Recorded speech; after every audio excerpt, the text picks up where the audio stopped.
7 de la mañana ya con 37 minutos. Está con nosotros el magistrado en retiro Santiago Altamirano. Bienvenido. Hola, buenos días. ¿Cómo está? Un gusto. No, hombre, al contrario, qué gusto recibirlo por acá. ¿Todo bien? Con el gusto de escuchar que ya venía el calorcito, ¿no? Ya. ¿Usted es antifrío? No, yo creo que soy... Aquí estemos así en esta temperatura ahorita. Sí, no, esta es la mejor, ¿no? Esta es la mejor. O sea, no tan abajo, pero tampoco Sí, no, 50, ¿no? De septiembre, de octubre. Sí, no, mayo. En septiembre también. Luego en abril y mayo alcanzamos sensaciones de 53 grados. No, terrible. Si usted viene llegando a Yucatán, nada más hágase la idea de que después se hace calor, ¿eh? No, esto que está viendo es nuestro frío. Esto es frío. Esto es nuestro frío. Nada más para que se dé una idea. Pero bueno. Oiga, magistrado, pues con el gusto de tenerlo aquí y nos gustaría mucho conocer su posición, sus comentarios de lo bueno y lo malo, decíamos el otro día que me escribía con usted, de la reforma judicial. Hemos tenido aquí, ha estado la presidenta del Poder Judicial y bueno, cada quien tiene su punto de vista y nos gustaría mucho conocer el de usted. Sí, claro. Creo que, hemos tenido la experiencia, ¿no? En Yucatán Sí, claro. de una reforma judicial. Y hay que tener objetividad en las opiniones, dejando un poquito fuera, ¿no? El posicionamiento político. Ok. Porque siempre el tema de cualquier norma o de cualquier acción del Estado, a través del ejercicio del poder público, claro está, de los ejecutivos, legislativos, el propio Poder Judicial, traerá como consecuencia pues una inercia, ¿no? A ser un poquito subjetivos de aquellos quienes, pues de una u otra manera están ligados al poder público. Uh-huh. Sin embargo, yo creo que el tema aquí que estamos platicando, observándolo primero desde el punto de vista objetivo, diríamos que la posibilidad de llegar a un cargo de esa naturaleza, de ese nivel, para cualquier otra persona que no se pudiera encontrar, diríamos, en una inercia institucional como la que traían los poderes judiciales, ha cambiado.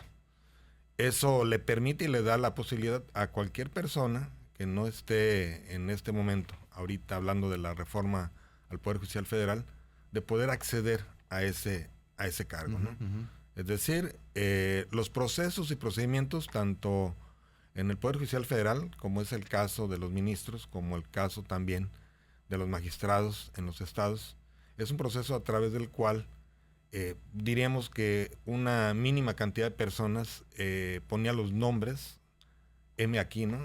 En el momento en que estuve yo propuesto, que hacían una revisión, un análisis, bueno, bajo las características y condiciones que la propia Constitución de 1917 trajo como consecuencia después de una vez concluida la revolución y establecerse el gobierno constitucional. El hecho de que ya más personas tengan acceso a esto con mínimos requerimientos, ¿lo ve como algo positivo? Bueno, es que no hay mínimos requerimientos. Aquí lo único que cambia es, diríamos, basados en lo que tiene la Constitución, un cambio de requerimientos. No hubo una mayor trascendencia, no hubo una reducción de requisitos, sino al contrario. Te voy a dar un ejemplo, el tema de la calificación mínima en licenciatura, que te están pidiendo 80, eso no estaba en la Constitución. Entonces hubo un cambio, desaparece el requisito de no tener un promedio y hoy se establece un promedio. Entonces no hubo, diríamos, una disminución de requisitos. Están establecidos los requisitos constitucionales y hubo la adición, por ejemplo, en este caso, del ejemplo que doy, pues de una calificación mínima.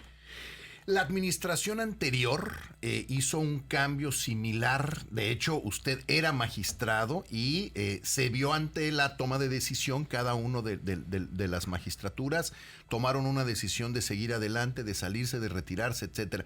¿Es similar a lo que está ocurriendo ahorita a nivel federal? Lo que ocurrió aquí hace... ¿Cuántos años fue? ¿4 años? No, fue el 2022, ya vamos para el 25, yo ya voy para 3 años en retiro.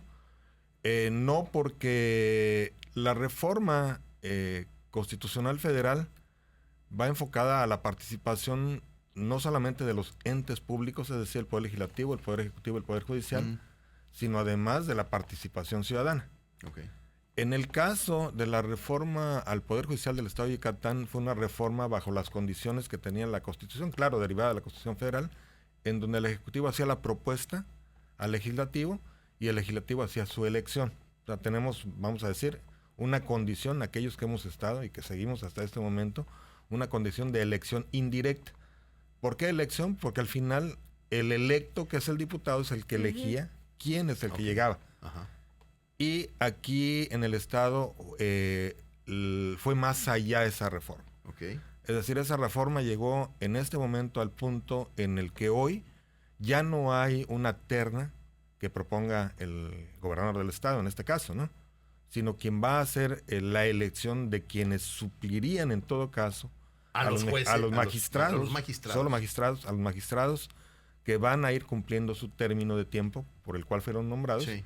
será el propio pleno, o sea, El reducimos, Congreso. no, el pleno del Tribunal Superior de Ah, Justicia. o sea, se van a elegir entre ellos mismos. Van a elegir a sus, vamos a decir, a los compañeros que van a continuar. A en el sus tribunal. Así sucesores. están, bueno, sí a sus sucesores, porque pues bueno, los que están no son sucedidos, ¿no? Los que ya dejan de terminar.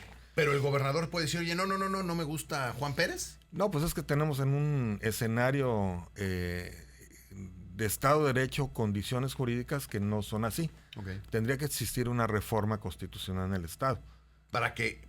para que las cosas sean diferentes. Okay, sí, Es decir, claro. recordemos que en el tema legislativo, para el caso del Estado de Yucatán, bueno, se pueden hacer propuestas de reforma y pues esas reformas tendrían que reunir las condiciones y las características que indican las reglas, ¿no? Es decir, hay reformas constitucionales que requieren la mayoría calificada, hay reformas constitucionales que requieren la mayoría simple. Entonces, esa es la diferencia que hay entre el Poder Judicial Federal y el Poder Judicial del Estado bajo las condiciones en las que nos encontramos ahorita. Okay.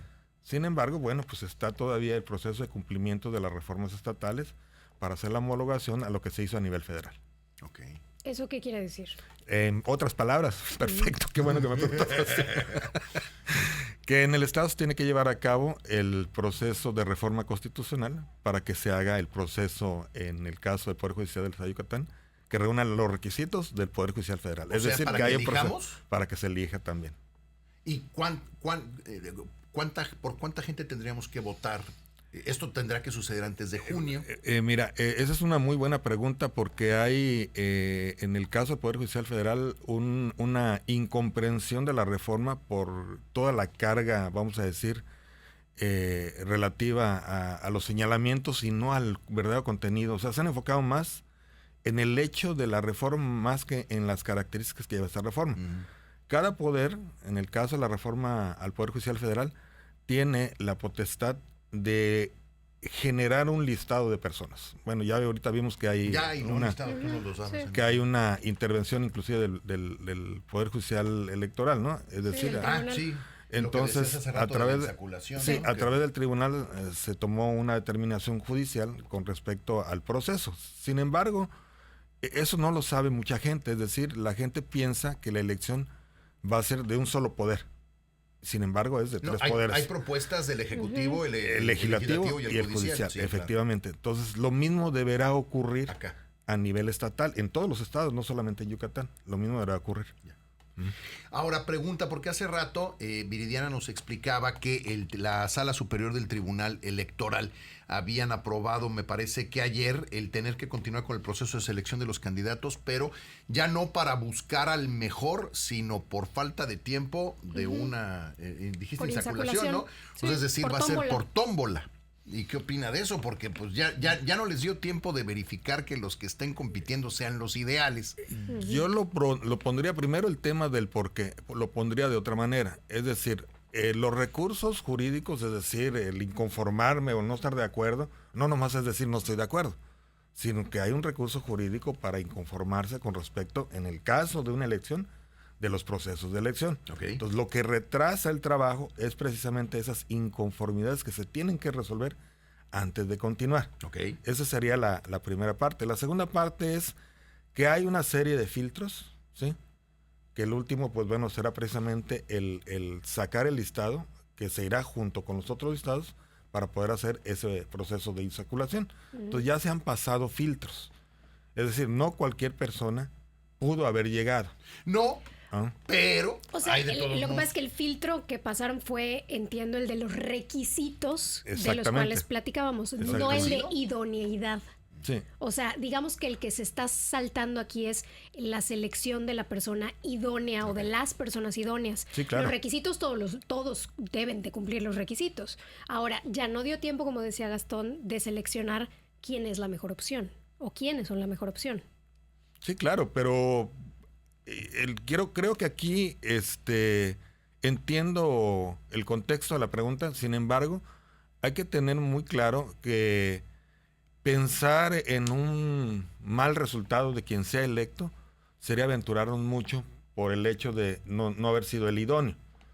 Porque, pues, ejemplos lo tenemos a lo largo de la historia de nuestro país en distintos cargos de elección directa o de elección indirecta. Sin embargo, la fortaleza de las instituciones permite, en todo caso, yo no creo que vaya a terminar finalmente con ese proceso. Seguramente existirá alguien que se inconforme, existirá alguna persona que no esté de acuerdo, y seguramente, con independencia del resultado de las decisiones electorales que se toman a través de los tribunales, seguramente quienes queden, una vez que quede ya todo debidamente cumplido con lo que indica la reforma constitucional, llegarán a las instituciones en donde la fortaleza de la propia institución superará esa posibilidad. No estoy convencido de ello. Me pongo yo de ejemplo, yo fui magistrado del Consejo Tutelar de Menores. Podríamos decir que las condiciones que había en la nueva ley a la hora de la reforma del 2005 y que aquí en el Estado de Yucatán en el 2007 generó pues una reforma constitucional, traerá como consecuencia un colapso del tema relativo a una nueva institución. ¿Por qué? Porque vamos a decir, las características de un sistema con otro son totalmente distantes. Muchas veces se ha hablado, ¿no? El tema inquisitorio y el tema acusatorio, que no es otra cosa que el modelo de papeles, para verlo un poquito visual. Lo voy a decir muy simplista, que no lo es, y que ahora es oral. Sin embargo, no colapsó el sistema, porque tuvo la propia institución la capacidad, a través de su infraestructura, de lograr que se cumpla con lo que dice la ley. Pues que así sea, ojalá que así sea. Oiga, magistrado, pues muchísimas gracias por haber aceptado la invitación. Siempre se nos acaba rápido el tiempo con usted, pero seguiremos con el tema, ¿no? No, claro que sí. Hay mucho todavía y viene la implementación, lo que va a pasar aquí. En Yucatán seguramente le molestaremos para que nos ayude a entender cuando pase algo aquí lo que significa. Claro que sí, con mucho gusto. Porque es complicado el mundo de la justicia. De la justicia. Y la ley es muy complicada. Y yo creo que falta un poco más de socialización, ¿no? Del contenido. Desde luego. Muchísimas gracias. No, gracias, muchas gracias a ti y a la doctora. El magistrado en retiro, Santiago Altamirano Escalante, muchísimas gracias. 7:50, hacemos una pausa y regresamos.